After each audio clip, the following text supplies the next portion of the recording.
Welcome back to another Elkhart Brass repair video. In this video, we're going to take a look at the stem head replacement instructions for the Chief XD handline nozzle.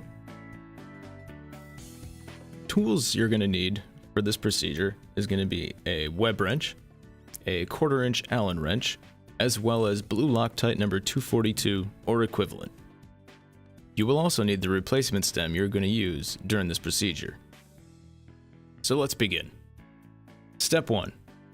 Step 1, you're going to place your web wrench in the vise and tighten it down. Step 2 is placing the nozzle into the web wrench until you can feel it notch into place.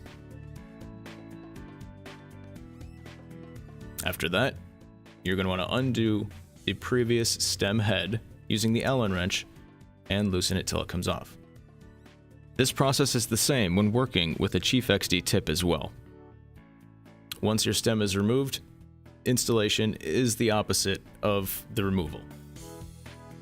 So you want to take your new stem, apply a little bit of blue Loctite inside of the threads, and install it onto the stem.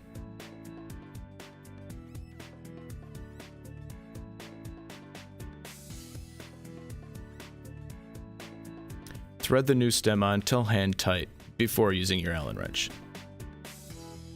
Finally, use the Allen wrench to tighten down the stem head onto the threads. Be sure not to over-tighten, as this could damage the threads and/or the stem head itself. Lastly, allow 24 hours for the Loctite or thread sealant to fully set up.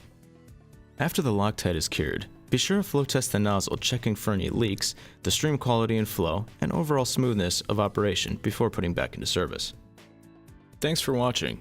If you have any further questions or like additional instructions or information on the Chief XD or Elkhart Brass products, please visit our website at www.elkhartbrass.com.